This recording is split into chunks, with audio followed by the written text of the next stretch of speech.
Like a smartphone in September, we've got an upgrade. It's out with the old and in with the new. Let's get this show on the road, shall we? Welcome to Talking Technology with VI Labs. At VI Labs, we believe technology is the single greatest enabler for people with sight loss and all disabilities. If you're looking for the latest news and conversation on tech from a more accessible perspective, you've come to the right place. Yes, hello and welcome to Talking Technology with VI Labs. Yes, everything is all shiny and new here. We've got an upgrade. We really have. A few days ago, just last week in fact, the NCBI, as it was, transitioned to become Vision Ireland, and as such we became VI Labs, and we've got an upgrade. I haven't got my shiny new office yet, I must say. I'm waiting on that. Apparently that's set for phase 2. We'll have to wait and see. I'm joking. I don't know if I'm getting a fancy office. We'll have to wait and see. But yes, we've got an upgrade. We have a whole new name, VI Labs. It's the same team that you know and that you love, but new name for a new era, and a new era of talking technology too. You know, there's so much new. It's been a funny old transition, I must say. Even just getting used to saying things like VI Labs on the phone and things like that. But it really is really cool to be getting used to this all new name. There's loads of really cool new stuff to like in this rebrand. The logo, for example, it's all new. It's using a really cool font that I actually hadn't heard of before. It's called Lexand. And basically, it's a font designed to be a little bit easier to read for people with vision impairments and also things like dyslexia, which is really, really cool. So it's more accessible in that regard, which is awesome. And you might have also heard a set of 4 notes at the start of the podcast today. These little things. So that is, for the first time, Vision Ireland has a new audio logo. And one of the things that's really cool about that, right, we'll let you in on a secret, is if you put those 4 notes on sheet music, it actually lines up, the dots line up to spell VI in Braille. I must say, I find that really irrationally cool, but there you go. You will start to hear that in more and more places. If you've heard the Vision Ireland radio ads over the last little while, you will have heard that logo as well. And hopefully you'll be hearing it around the place. And when you hear it, you will come to recognise it as the new Vision Ireland logo. We'll be just like the I'm Loving It from McDonald's. Who knows? Maybe we'll be that popular one day. Although we don't do burgers yet. Maybe that's phase 3. That comes after The Office. So yeah, who knows what the future brings. But we've got an all new name, and we really hope you like it. But one thing that hasn't changed too much anyway is talking technology. We've got a great show coming up for you, packed with all sorts of technology content. We'll be talking to Peter Ryan in just a bit. You might have heard Peter on the Late Late the other night, but we're going to be talking to him all about his incredible 14.8 marathons that he ran in aid of Vision Ireland. But we'll also be talking to him about how the Apple Watch helped him on that journey. Really looking forward to that. We'll be talking to Peter in just a few minutes. And later on in the show, lads, we got the big boss. The CEO of Vision Ireland, Mr. Chris White, will be joining us. He is making his talking technology debut, I believe. So he will be joining us later on in the show to talk all sorts of things about Vision Ireland, the rebrand, but also the technology that he uses in his day-to-day life, which is really, really cool. We'll be talking to Chris later on in the show. Now, if you want to get in touch with us, the email address that you use has changed, just so that you know.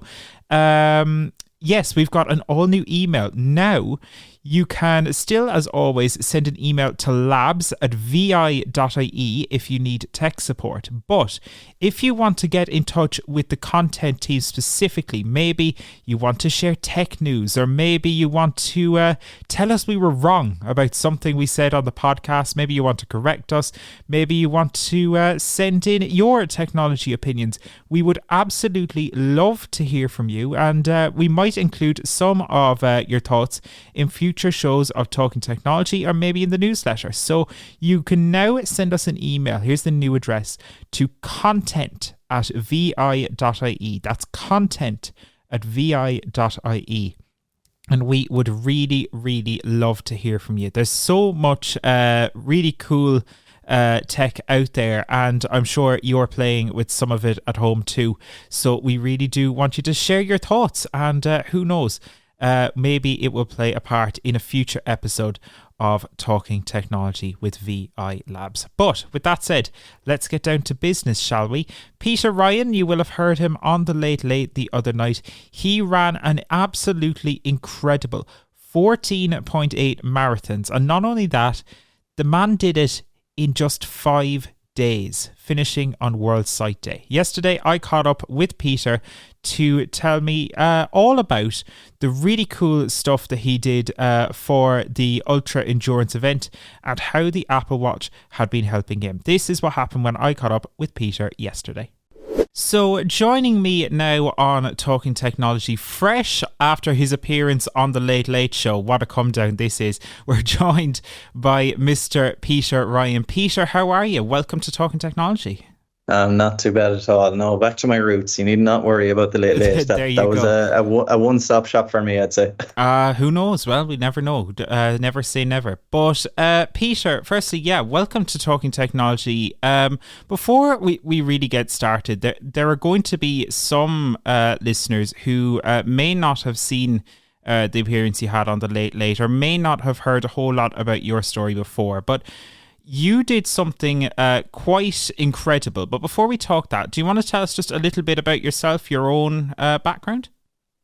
Yeah, I suppose my own backstory and rationale behind working and fundraising for the Vision Ireland situation is, so I'm a former Paralympic athlete. I retired during COVID, and obviously visually impaired to boot. I have a condition called Leber's hereditary optic neuropathy, which, for anyone, I suppose, that's not in that realm, central vision essentially is gone in both eyes. It was acquired. So in my case, it only came about when I was like 19, turning 20.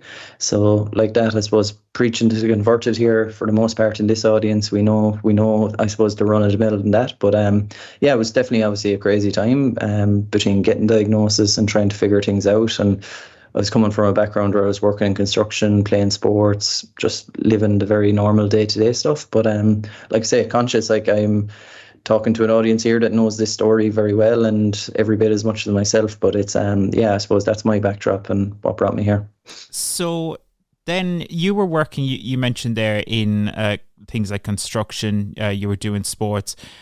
What was that transition like to, like, you became a Paralympic athlete? How do you get from diagnosis to saying, okay, I'm going to be a Paralympic athlete? Because that's a bit of a jump. Yeah, and it was, and it definitely, even verbalizing it, definitely wasn't a natural segue, I can put it that way. Like, I suppose when we go back to like diagnosis phase, like, you're being told your central vision is going to go over the space of 12 to 14 months. So I really had to walk the walk, and the lived experience was tough there for about 3 years. Like, I definitely grappled with the acceptance piece and figuring it out, and what can I do and what can't I do. And I suppose at the time you're kind of falling into a little slump of negativity, and there's a lot more that you can't do in your head than what you can do. And all the time it's because you're comparing to how you used to do it. So for me, it was the ownership piece and the acceptance, and I suppose in the detail there, that was probably a lot of counselling and maybe more emotional support. And obviously the practical stuff came into it, but in reality, I wasn't ready to accept, well, either the emotional or the practical support. But I didn't really start kind of turning the corner until I started talking about it and acknowledging some of the thoughts, feelings, fears, all that kind of stuff. And then after that, it did start coming a bit more natural. It's like, right, well, these are the cards. Now I have to start figuring out how to live a life with it, because at the end of the day, it's not a terminal condition, and I could choose to be unhappy for the rest of my life and crying about what I used to do, or start trying to etch out a bit of a future for myself and make the best of the situation. And that's really how the para thing came to be, because I suppose while we were talking about construction, I was very sporty. I was very strong in that domain, I suppose, in the previous version of myself. I probably tried to put on the cap that, was one of my bigger strengths, and right, let's use that to figure out a bit of the visual impaired thing. But it wasn't like with grand designs at Paralympics or anything like that. It was really just to get a sense of identity back and a sense of just all the things that sport does for you, whether it's just like you're feeling fitter, so you're feeling healthier, so you're feeling a little bit more comfortable in yourself and your skin and all those kind of things. And like I say, it just as it happened, like immersing myself in the Paralympics was almost like a second phase in my counselling, as I like to think, because like a huge problem I had was identity. So like throwing myself into a world of disabilities, it was the best thing for me, and meeting these really cool people with cool backstories, and just realizing you're not the only one in the world with a problem, I suppose, for the most part. But yeah, there was definitely a peer support group there that kind of I found without realizing that's what I was finding. Oh, there you go. That's quite incredible. But you kind of did a lot with Paralympics, but then you brought things, I think it's fair to say, to a whole new level, because you started to look at things like ultra endurance events and things like that, part of that around fundraising and so on. Do you want to tell us a little bit, because I know this isn't your first ultra endurance project, but do you want to tell us about kind of what you've done in this domain before, I guess, first of all? So yeah, I suppose its origin is 2018. I was still cycling with the Irish team at the time, and how do I even put it? But very naively, myself and Sean, my pilot on the tandem, we decided we wanted to do an event that was just a little bit left field, and it was kind of like a team building exercise. But we said we'd enter ourselves into Race Around Ireland, which, for anyone not listening, it's 2,250 kilometres. It's pretty much exactly what it says on the tin. It's an ultra endurance event all around the country, and there's a stop clock, so you have to complete it in under 132 hours.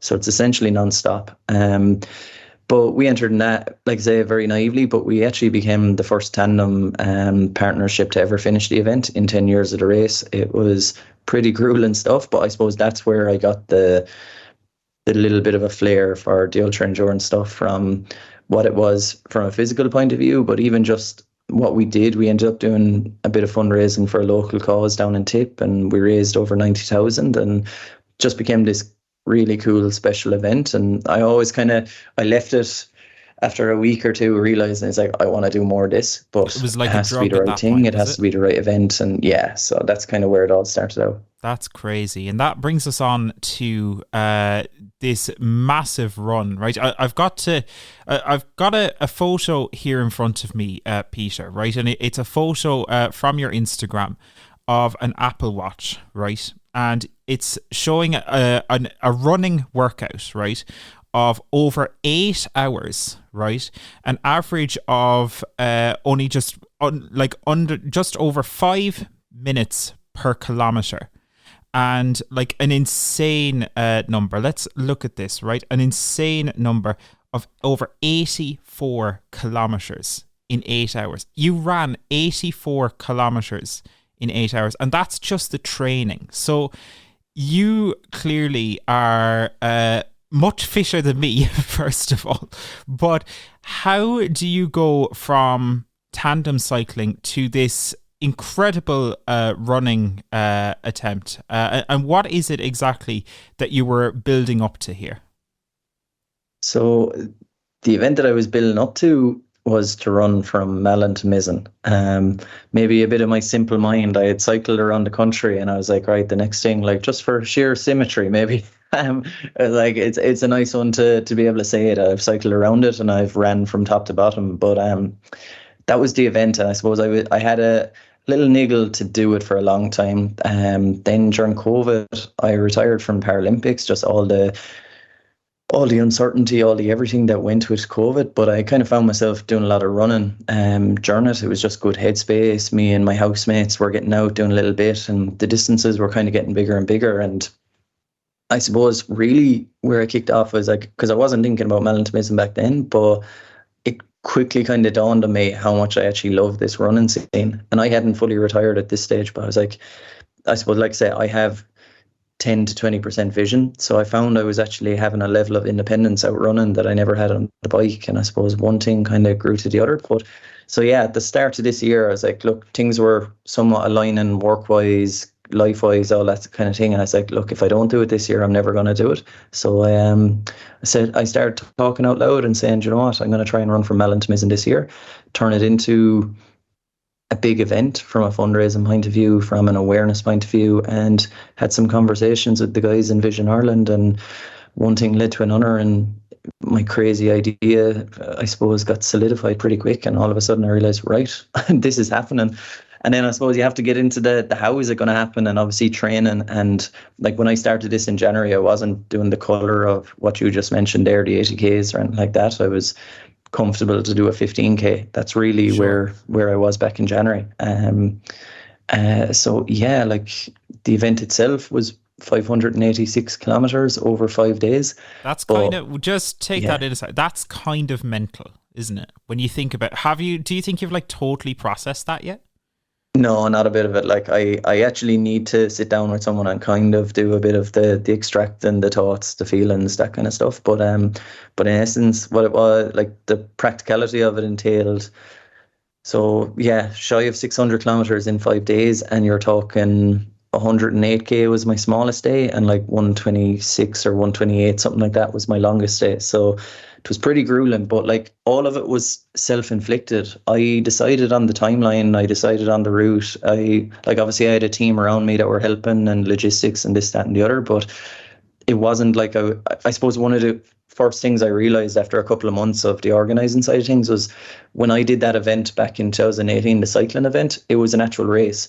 So everything was in place. I just had to pay the entry fee and plug into the actual overall event. They gave me the rules, the T's and C's, the regulations, whereas we designed this from scratch. Like, so Yep. it was a case of realizing I kind of did a quick Google of what the record was, and I was like, right, I'm not trying to do the record, but I don't want to have it too comfortable that I know I'll finish it. Like, it needed to be in that zone of, can I do this or not? So that's why I thought 5 days was going to be a nice halfway house. I love how you call that a halfway house. Wow. Did you have a point like before it, during it, where you thought, well, do you know, maybe I could reduce this slightly. Maybe I've bitten off more than I can chew. Was there ever like a temptation in that regard? Very, very mild beforehand, because all the well-wishers and supporters were like, why, like as soon as people realized I decided on the 5 days, Yeah. they're like, would you not cycle a day, would you not do this, would you not do that, would you not extend it, would you not, so there was a whole host of would you nots, but I didn't really, like, as soon as I kind of had it articulated on what my vision was for it, pardon puns, I was kind of all in on it. Now then the next phase of it, after day one, we went from Malin to Oma. That was our smallest day. It was 108K. And like, we didn't get into the hotel till nearly 9 o'clock 9 o'clock. It was 9:30, near to 10 o'clock that night. And that's when the big concerns kicked in, like between the support team, between everyone. And we seen just logistically how hard it was when you're running for 2.5 hours in the dark at night time. And I had started at 6 a.m. So I had a good hour in the dark in the morning as well. So logistically, we definitely, yeah, like there was a lot of questions on that first night of like, just from a safety point of view, does this have to be extended? The guys seeing how wiped I was after day one, I was like, they fully, like, if you were asking them, and they'd say it now as well, they're very forthcoming to tell me, it's like, we did not think you would finish this after day one. They thought they'd be pulling me out by the end of day two, or else extending the event. So yeah, thankfully I was able to push back. I never really bought into it because I knew we were going to get smarter, we were going to get more efficient. Like we learned an awful lot on day one, and there was time being lost, be it stops, food stops, physio stops, all that kind of stuff. So I just had to be far more disciplined going forward, and I knew we could give it a good lash, and you had to do the 5 days. That's mental. Fair play. You did you did this whole event, 14, I think you said on the late the other night, something like 14.8 marathons. And you did this using an Apple Watch along the way. The Apple Watch, we've talked a little bit about the Apple Watch before, but you were using the Apple Watch Ultra, which is kind of designed for the more extreme sport. And it doesn't get more extreme than this. So how did you find using something like the Apple Watch Ultra for something at this scale? Did you find that it was giving you all the information that you needed, whether that be just, short times and distance and all that, but also like the safety stuff, because this is fairly intense? Yeah, so obviously, we had spoke about briefly beforehand, I'd be an avid Apple user in general across laptops, iPads, phones, that side of things. So I was using the regular, it's probably could be 4 editions old at this stage, but I was using one of the more regular Apple Watches. But it quickly raised its head that I don't know whether I was telling myself anyway, it's because of the voiceover as well, but the battery life, now I probably should have turned off GPSs or made it a bit more efficient on a few other ways. But in general, I wasn't getting much over 4.5 hours out of a battery life. Now, again, it was old, so probably a factor as well. But I just needed something a bit more extreme, like you said, for the confidence in my training, if nothing else. You're visually impaired, you're running. I had to be disciplined for the 9 months in my training, down to heart rates, down to, and I get there to more basic metrics, but it was also the stuff that was informing my coach how training is going. So I had it synced to an app called Training Peaks, which it does perfectly well. It's Bluetooth, so it's one less bit of, it's not like I had to plug in the watch and upload the session or anything like that. So it was really streamlined in that regard. So I was able to do the correct sessions with all the relevant info. And like I said, it was just beaming up to Training Peaks. My coach down in Wexford could read my whole file and say, right, Tuesday, turns out I went a bit too hard on Sunday, need to tweak this, need to tweak that. So it just provided me with that constant over and back. And I wouldn't have found, for me anyway, I had done a bit of digging around, be it in Garmin's, be it in other, but to get the level of information that I needed, coupled with the time, obviously, that I could do, like we said, an 8-9 hour training session, and it was still proficient. And like I say, the obvious one being all the feedback, the fact that I could read it on the fly, the fact that I could a couple of touch, double taps, all that kind of stuff, and I had everything in my ear that I needed. That's unreal. And did you find, with things like Training Peaks and stuff like that, did you find that to be a good experience with voiceover? Because obviously you're a voiceover user, you were telling me beforehand.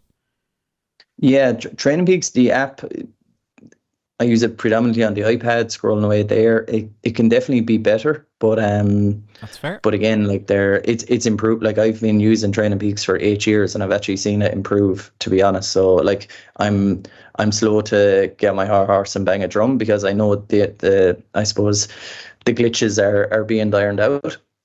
But it's the most universal one, or it's, I suppose, the premium brand in the triathlon and cycling and athletics world. So it's coming on board quickly. But like I say, it's the ability to sync. I suppose they have a lot of those integration features that just make life a lot easier, and the watch is perfectly good to sync to it. So that was the big one.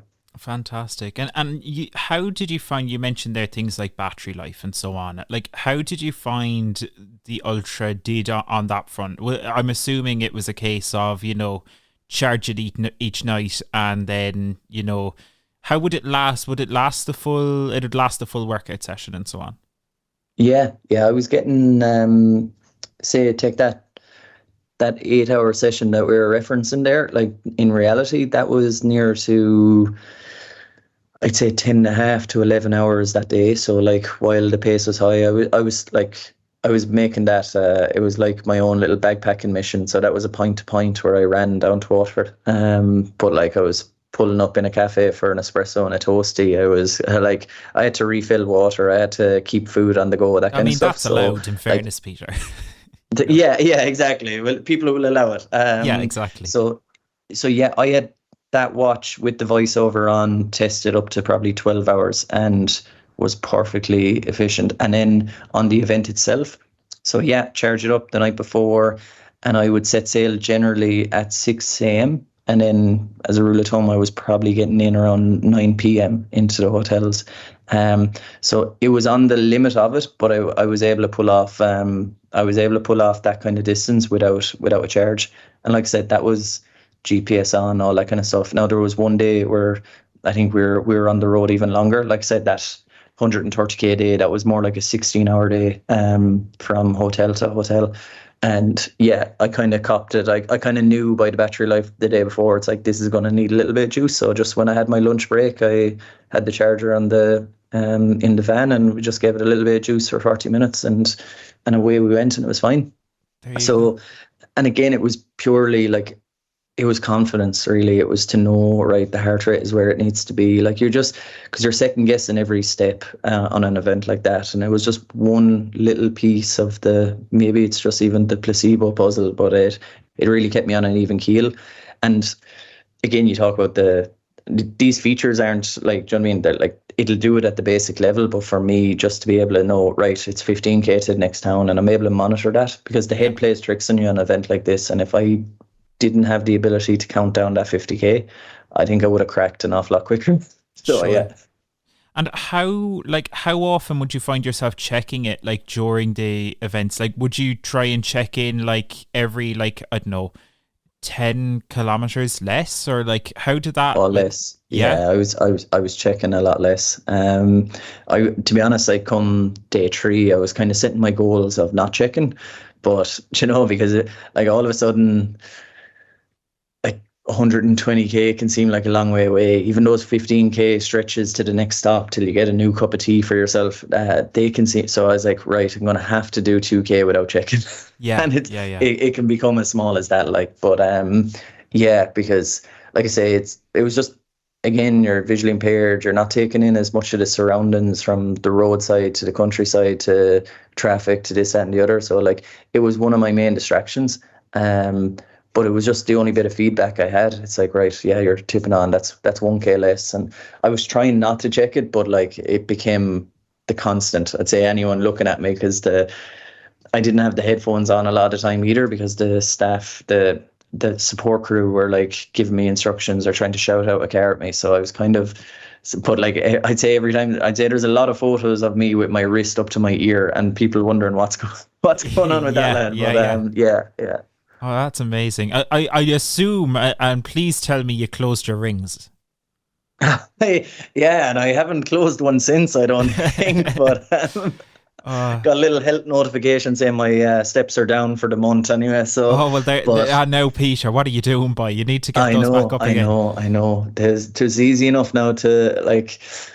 Well, no, since then the recovery has been pretty brutal, but sure. It just turned into an amazing event. Like, so yeah, tis one of them now. It was absolute torture for the week, but I can't think about it now without kind of smiling. So it's pretty good. Oh, that's brilliant. That's fantastic. Do you want to tell me a little bit about that recovery you mentioned there? Like, what does that look like?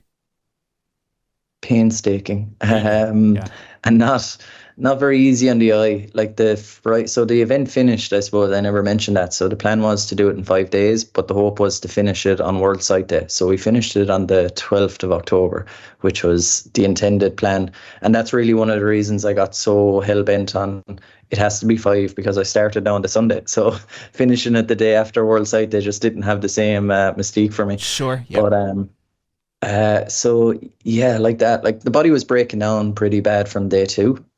So you have all the injuries that you could mention, like from shin splints to feet, blisters, all that kind of stuff. But without getting too graphic, like on the Friday, like I couldn't walk when I got out of the bed that morning. Like I couldn't walk, which it was probably a regular enough occurrence throughout the week, but you'd be getting physio and stuff like that. Whereas I neglected I suppose any of the maintenance, as soon as I finished, I couldn't bring myself, like I physically could. I was done with physios and needles and people sticking elbows into me and all that kind of stuff. So I tried to do the first couple of days pretty naturally, but it was rough. I suppose the big one on the recovery front, it was the fact that I wasn't sleeping. So it took me the bones of another 10 days before I got a good night's sleep.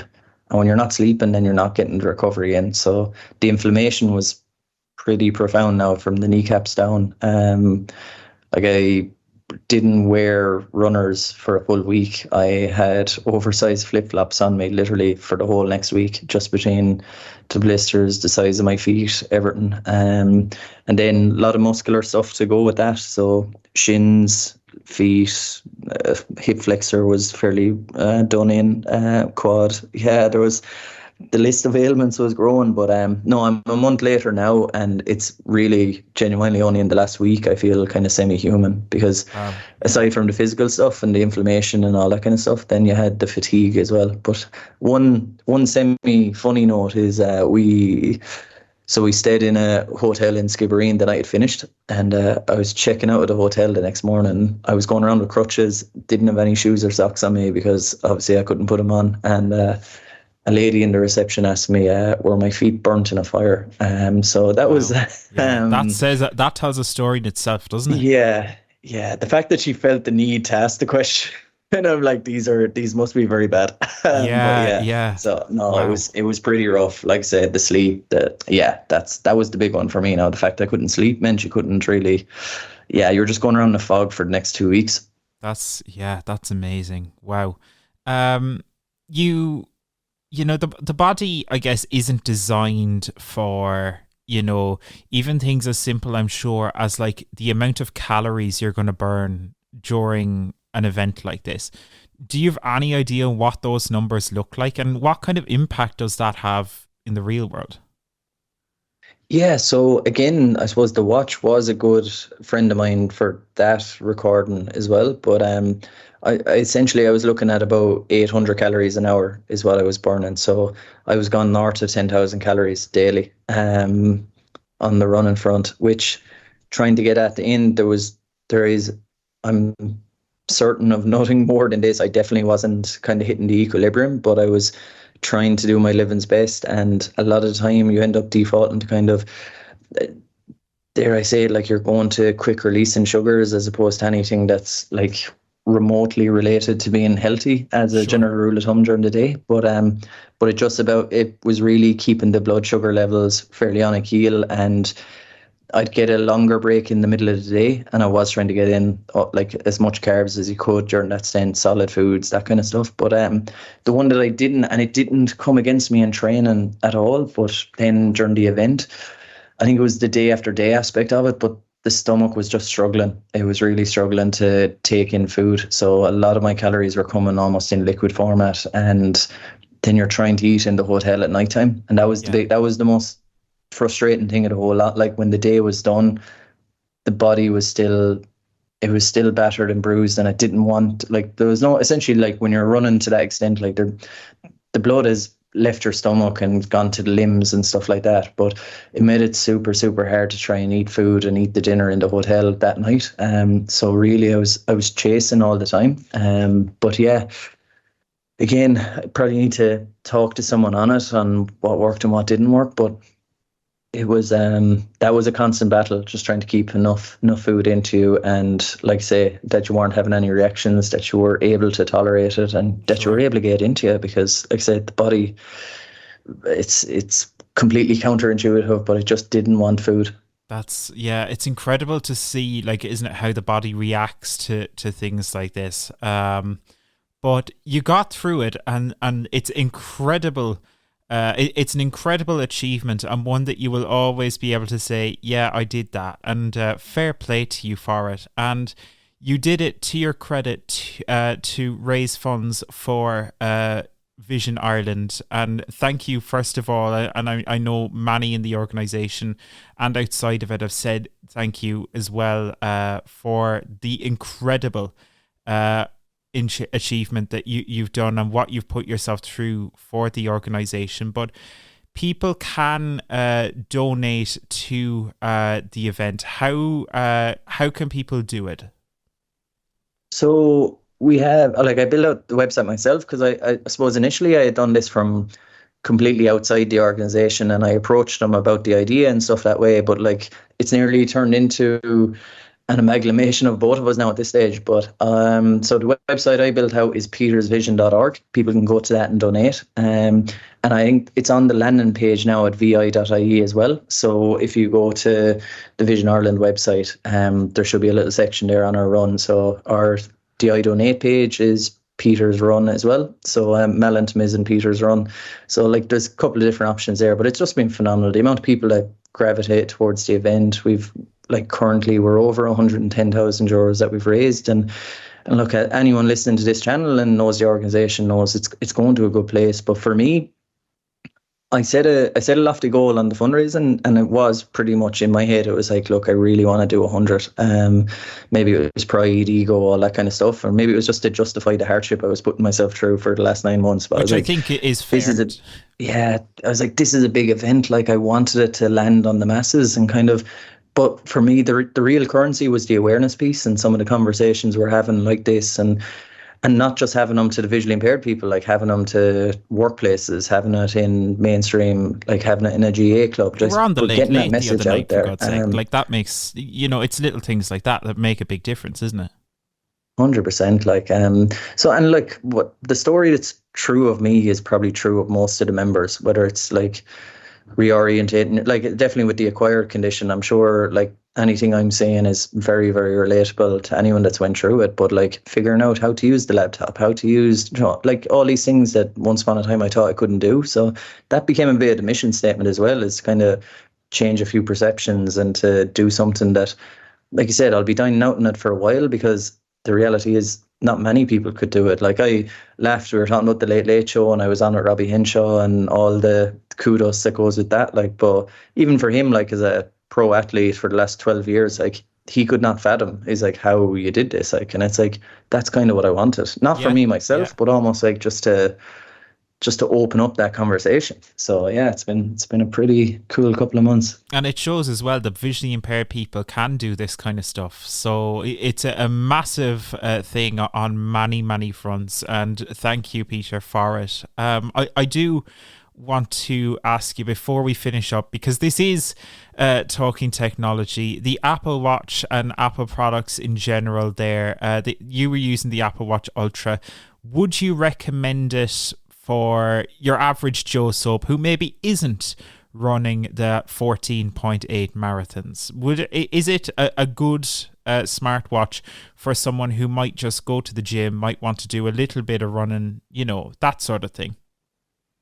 But for me, like, honestly, like, I think it's phenomenal, and I'm going to struggle to go back to a regular Apple Watch, as it were, like, or whatever. But like, in reality, do you know what I mean? It's an investment. It's a big investment. And I think its biggest feature is that, now I know there's some safety features there as well, and sirens and whatnot, but like, for me, its biggest advantage was, I suppose, its durability, and I suppose the length of time it can stay active. So if your stated intention isn't to be going north of 4 to 5 hours, then maybe, do you know what I mean? It's like, you're possibly better off with a simpler model. But like that was just my kind of specific example, and I'm not the most tech savvy in the world, so I was sticking to the regular, like, what did I need for functional training. Sure. Now the other side of it is, it's aesthetically, it's actually a beautiful watch. Like, it gets quite a lot of compliments. So how does it feel on the hand? Did you enjoy how it felt? Like, especially, I'm sure, like, when you're running such a long distance, I'm sure you're getting a bit sweaty doing that. Like, no, I couldn't fault it in so many regards, and maybe, the bigger screen, it was more tactile. It was definitely from that point of view, because it is at least 10 mil wider as well. So like, if you have better vision than myself, I'd imagine, do you know what I mean? It was falling into the realm of me attempting to use the vision aspect of it, which wouldn't be remotely possible with the other one. So like, there definitely are other benefits to it aside from the duration it works for. So yeah, it's pretty cool bit of kit, and just really, I suppose, really interactive, and it flowed, like, it felt exactly like using the phone, but just on your wrist. So yeah, that bit, it wasn't clunky. You know yourself, when the buttons are too small or spaced together too much, then you're like every touch and double tap just becomes a little bit more. You just need to be super tight about where you're touching. Whereas this was broad enough to use it the exact same as the phone almost. And you found the speaker and stuff like that, especially, you know, when you're out running, and you mentioned there, you know, it's that thing that we all do, holding it up to our ear to hear it that bit better. The speaker was good, you found, or how'd you find it? Yeah, no, so when I say that, it was more so because of almost like the circus that was a van in front of me and a car behind me, and Joe, 4 staff members kind of shouting, Joe, if there's a turn coming to the left, or if you're in busy traffic. But like 95% of my training was in Phoenix Park and quieter type of surroundings, and I didn't have to go with the jump up to my ear as much either. Like, so it was super efficient that way. Brilliant stuff. Brilliant stuff. Peter, thank you so much for joining us on Talking Technology. Once again, an incredible achievement, and one to be very proud of. petersvision.org, am I correct in that? You are indeed, yeah. Brilliant. petersvision.org. People really do check it out. It's quite an incredible achievement, and I don't think I'll be repeating it, Peter. I think I'll leave that one firmly to you. You and me both, I can assure you of that. Do you ever think you'll do, like, I know it's very early to ask these questions, but do you ever think you'll do like an ultra endurance thing like this ever again? Or, like you mentioned earlier, it's like a drug, but... Yeah, and I think that's the long and short of it. I still have a bit of work to do on this one, from a recovery, from the learnings, from a few different things, but I'll be back, I suppose, to quote Arnold. Yeah, I think I just have that little niggle that, like I say, sport is probably... It can bring out the best of me. So I found, even for the 9 months, as chaotic as life was, I was running the project. I was like training nearly 20 hours a week and working a 9 to 5.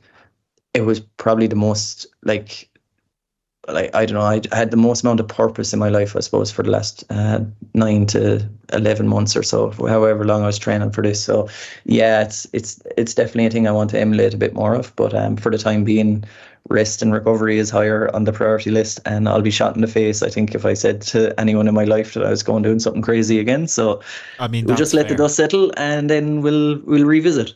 Peter, incredible stuff. Thank you so much for joining us, and the very, very best of luck with both the recovery and whatever you do in the future. And do stay in touch, because we love to hear about this stuff, especially when you're doing so much for people who are visually impaired and blind. It really does make a massive difference. So yeah, thank you so much for joining us, and congratulations again. Really appreciate it. Thanks, Mel, for the chat. And there you have it. That is the interview with Peter Ryan. What an absolute amazing athlete. You really can't knock that. 14.8 marathons is something not to be laughed at. That's pretty insane going. So fair play to Peter on that. Absolutely mental stuff, and something I certainly don't intend on repeating in my lifetime, I assure you. Someone did write into us during that interview. They were asking what was the date when Peter was on the Late Late. That was last Friday night, the 10th of November. If you do want to watch that back, it's available on the RTE player, and it's also available on the Late Late Show YouTube channel. Just search the Late Late Show on YouTube, and it's one of the top results there. You will find the interview with Peter there, representing Vision Ireland on the Late Late. Really cool stuff. And thanks again to Peter for joining us. If you do want to get in touch with us, maybe you want to send us your thoughts on that interview, you can use our brand new email address. content@vi.ie is the email that you need. That's content@vi.ie. We really do look forward to hearing from you. Now, someone who was at RTE there for the Late Late Show on Friday night, and is joining us now for what I believe is his Talking Technology podcast debut, is the Vision Ireland CEO, Chris White. Chris, hello, and very welcome to Talking Technology. How are you? I'm good, David. How are you? I am brilliant, thanks. Am I correct in that, Chris? It's your first time on the podcast? Yep, first time. Never been invited before. Clearly that reflects my knowledge of technology? Well, we'll talk about the technology and your knowledge of technology in a minute. Well, don't worry, we won't put you to the test. But before we do, it's been a very, very busy time in Vision Ireland recently, formerly the NCBI, of course, because we got an all-new name. We transitioned on Monday of last week. The NCBI transitioned to become Vision Ireland. Chris, I'll start off by asking you, it might seem like a simple question, and one I'm sure you've been asked a lot in recent days and weeks, but why was this transition taking place? What was the kind of thinking behind this? David, thanks for that question. It's the key question. Why have we gone from our name since 1931 to a new name with a new brand? And it's pure and simple because of the need to be inclusive, the need to reach out to everybody with a vision loss in Ireland, and for them and their friends and family to appreciate that we are there for them. So not only, and we will continue to support and work with people who have no vision, we also work with people who have some residual vision. And that's about 95% of the people that we work with and support. 95% of the people that we work with have some residual vision. They are vision impaired. And we often find that people didn't know that we worked or provided support to those individuals. So changing the name is reflecting what we actually do and actually letting people know that we are there for them. And this isn't, I'm sure, something that happens overnight. This is something that there was a lot of consultation with service users about.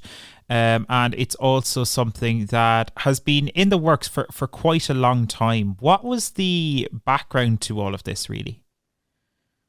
I think if you look globally, there's been a shift away from institutional names like the National Council, the Institute for the Blind, all these sort of almost Victorian titles for organisations.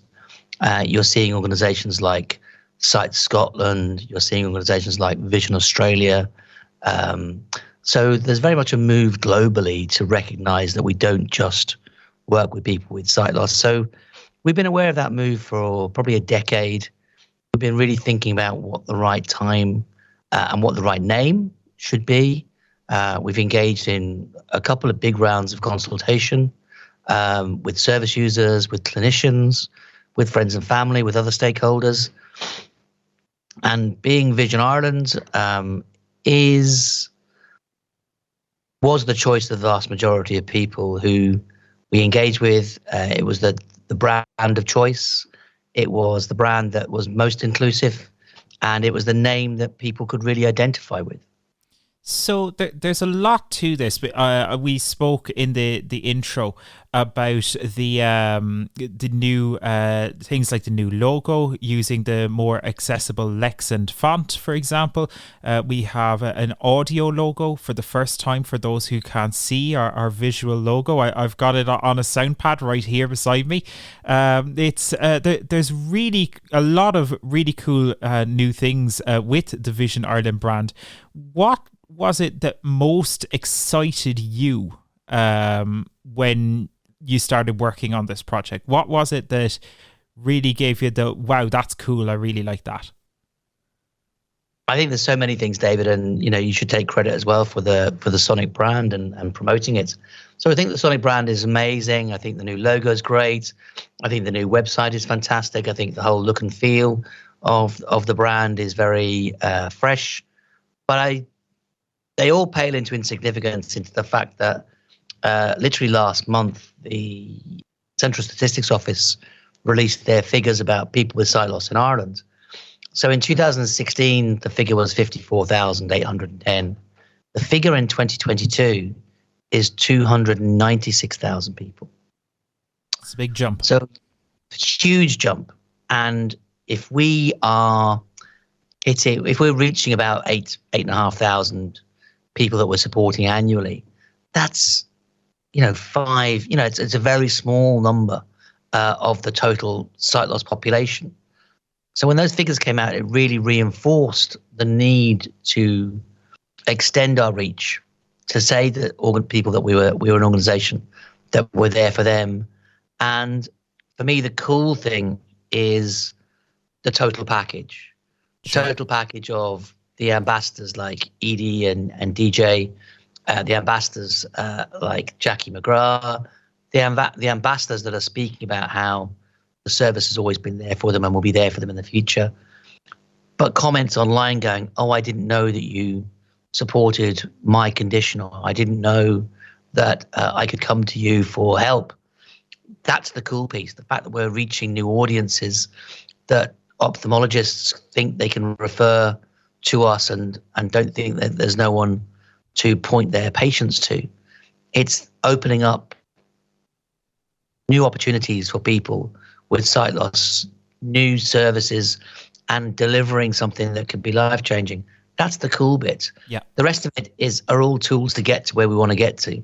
But the cool bit is actually reaching a new audience. And on that note, reaching a new audience, obviously, just before this, we heard from Peter Ryan, and he was on the Late on Friday night, and that's a massive audience, obviously. Like, things like that, they were never really a massive part of the NCBI way of doing things. Like, we'd have national campaigns and so on, but Vision Ireland, even in its first week or two of existence, has been much more prominent in national media and so on. Is that something very strategic from the Vision Ireland point of view, to be almost a louder brand and to be more out there and making people know that, letting people know that, yes, we are actually here? 100%, David. So we've got a tagline. So we're Vision Ireland, the new name for NCBI, and our action tag under that is a change in sight. And that change in sight is how we live and breathe our brand, how we become a much louder organisation, how we don't accept how people with sight loss are treated currently by the state, by government departments, by semi-state agencies, by large corporates, how the sight loss is overlooked, how it's poorly funded, how we're an afterthought, how our community is not considered, and it's not excluded, it's just ignored and neglected. And that change in sight is Vision Ireland saying, okay, we've had 92 years of us being really polite and really nice to encourage change, and we're not doing that anymore. The change in sight is us to be a much bolder, brasher, louder organisation that won't accept the inadequate level of funding that is going to the sight loss community. Doesn't matter whether it goes to NCB, goes to Vision Ireland. Doesn't matter whether it goes to Child Vision. Doesn't matter whether it goes to individuals. It doesn't matter whether it goes to guide dogs or fighting blindness. It doesn't matter. Fundamentally, the state has underfunded sight loss services since its foundation. And the change in sight is us saying, yeah, we're not doing that anymore. There has to be a change, and government has to accept the 300,000 people with sight loss in this country need a better service than they've ever had before. Speaking of needing a better service, that's something that transitions nicely into one of the projects that Vision Ireland's sister company, IA Labs, was working on recently, was the Digital Accessibility Index. And there was quite a stark finding in that, Chris, that out of the top 100 companies in Ireland, just 27% of those companies had digitally accessible websites. That how did you feel when you saw that statistic? And do you think that's something that is going to change? And how will Vision Ireland play a part in making that change happen? Well, I think digital accessibility is such a key point, such a key tool to challenge this exclusion from the workforce, exclusion from society, exclusion from leisure. And I think NCBI, Vision Ireland are really the only organisation jumping up and down about the need for digital inclusion, the need for digital equality. And that Vision Ireland IA Labs collaboration around the Digital Accessibility Index really highlights where the for-profit world is failing. We're seeing good steps in state agencies and government departments, but charities, no other charity that, as far as I'm aware, is digitally accessible. The fact that 27% of the top 100 companies are inaccessible is partly inexcusable, but it reflects a global position where the top 1 million websites, only 2% of those are accessible. And then you start saying, there's a point where, yes, people with sight loss have to prepare themselves for the world in which they engage, but equally, the world has to do a better job at preparing itself for people with sight loss. Sure. And this, hiatus that we're causing and jumping up and down around digital equality is something that we're very passionate about. It is actually now being picked up legislatively. So we are seeing a new European Act coming to fruition, which comes into force on the 26th of June, 2025, which is called the European Accessibility Act. And it legally requires every company, state or non-state, to have an accessible website. And that's a massive step forward. So it means also that if you are buying software and you're buying software for your staff to use and it's not accessible, well, then you are running the risk of being sued for non-compliance with the European Accessibility Act. So we're seeing widespread acceptance of digital accessibility as a key player in challenging lots of marginalization, which keeps people with sight loss out of engaging in society, out of sport, out of the arts, out of leisure services, out of reading, out of employment, and out of participation. Sure. So it's a big, big deal for us, and it's a big, big deal for the 300,000 people in Ireland and the 1.2 million total disability population in Ireland. I do want to ask you one or two controversial questions now, Chris. So you need to keep the A game here. But I do want to transition and ask you, are you an iOS or an Android user? What is your phone of choice? Are you a big tech fan? Or what kind of technology do you use day to day? I use Apple by and large. Oh, good man yourself. And I use Microsoft for my laptop. I'm a big believer that technology is the single greatest tool that's going to change the world for people with disabilities.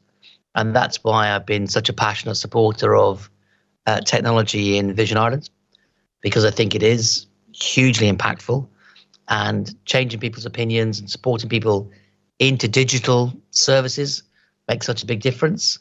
I'm not overly great at it, though, to be honest, David. That's allowed. We'll forgive you that. We'll forgive you that. I'll be on the phone to JP and the lads and Sean and Kyron and the rest of them to give me a hand if things aren't going right. Sure. Look, you can only do what you can. Maybe you'll have to do one of those technology assessments, Chris. We'll get you in for one of those in the next few weeks. Where would you like to see, and we'll wrap up on this note, I guess, Chris, where would you like to see I guess everything, Vision Ireland, assistive technology, all of these different things, where would you like to see all of this stuff in 5 years' time? How would you like to envision a world for people with vision impairments, blindness, disabilities in general? Where would you see things in 5 years?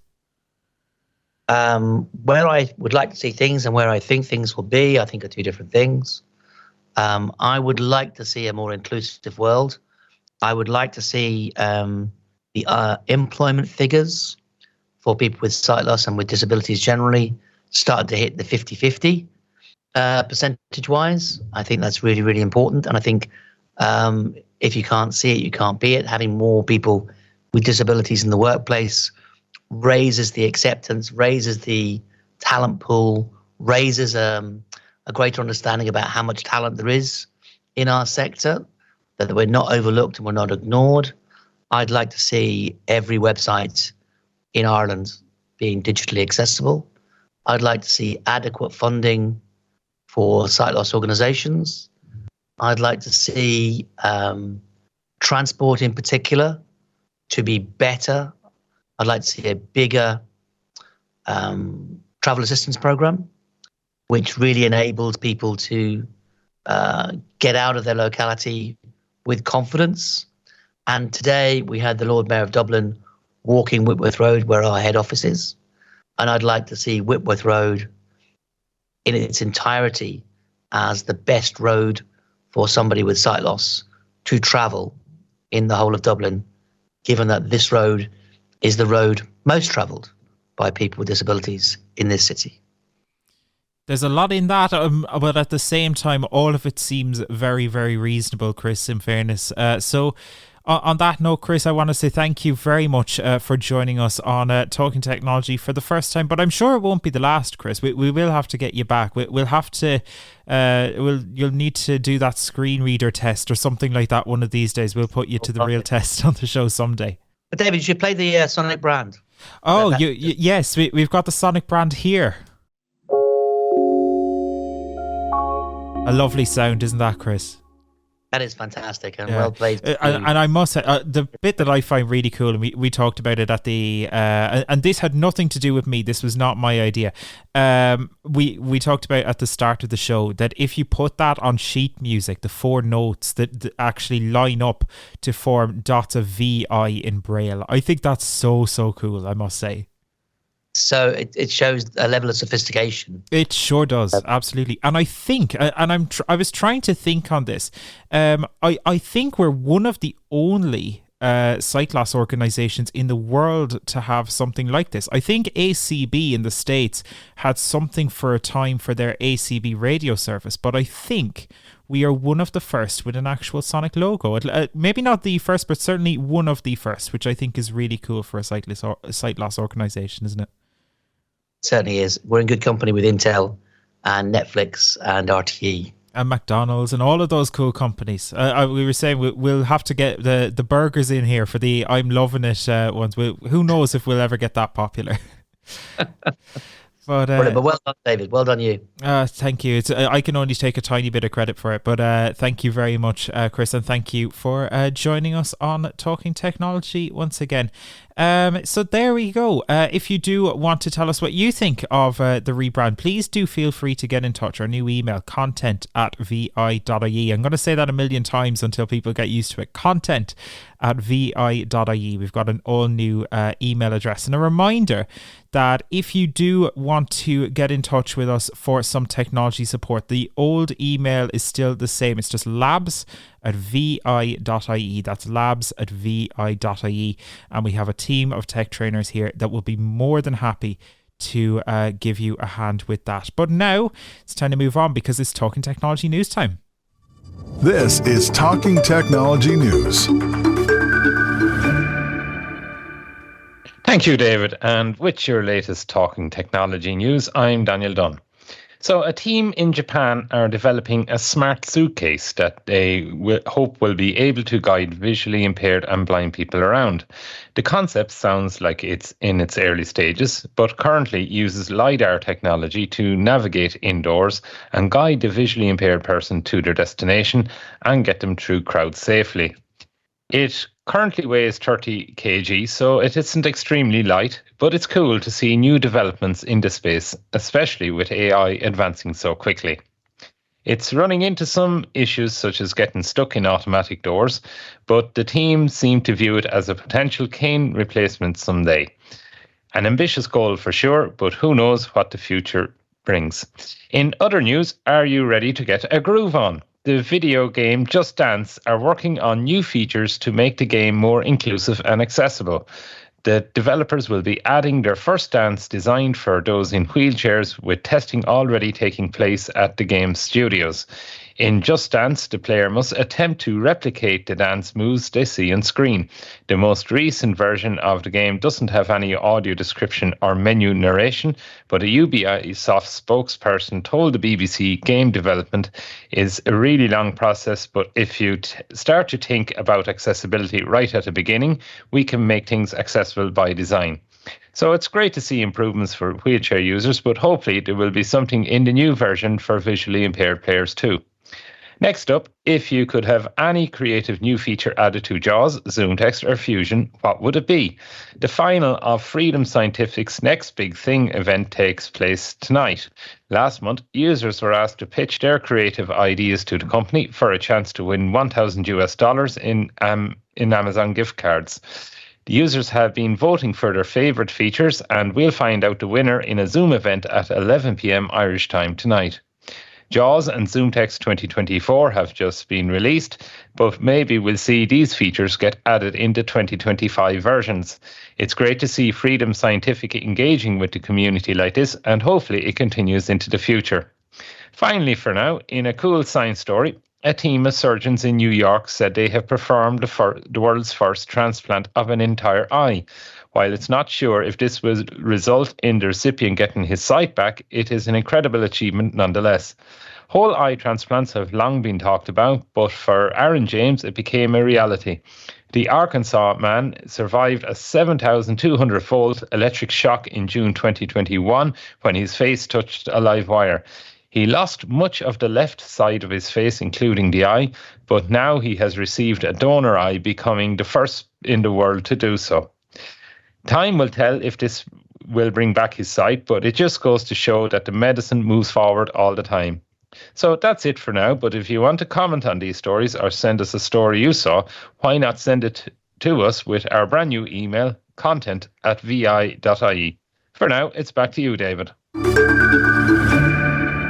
Crazy stuff, isn't that, Daniel? To see entire eye transplants. How cool is that when you think about it? That we've gotten that advanced. It's really cool, isn't it? It's absolutely amazing. And I think with the leaps and bounds we've seen in AI over the last year or two or three, I suppose in particular, like, eventually it's going to feed into healthcare too. Will we see AI coming in to assist more with operations and things like that and surgery? Who knows where it's all going to lead to? I think we're on the cusp of very, very exciting times from that point of view. For sure. And are you a big fan of Just Dance?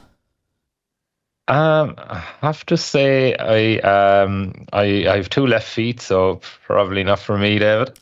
Listen, who knows? Maybe once they start adding those audio descriptions and stuff like that, Daniel, you'll be able to. Maybe they'll provide some lessons in the audio description. Who knows? I don't think anything like that could work. Honestly, fair enough. Listen, Daniel, thank you so much as always for talking technology news. Really cool stuff in there. Absolutely. And yeah, I remember doing a Just Dance on the Wii many years ago, back on the Nintendo Wii, and it was back then at least. I had a little bit better vision back then, but it was not the most accessible of games, I must say. I was much more a fan of Wii Music, and there was another game, I think it was called Big Brain Academy. I don't know what that says about me, but it actually had the remote talked in Big Brain Academy. It was really cool. Anyway, that's accessible games, an area that's always moving forward. Really cool stuff. Daniel, thanks as always for that. Let's move over now for some quick picks, shall we?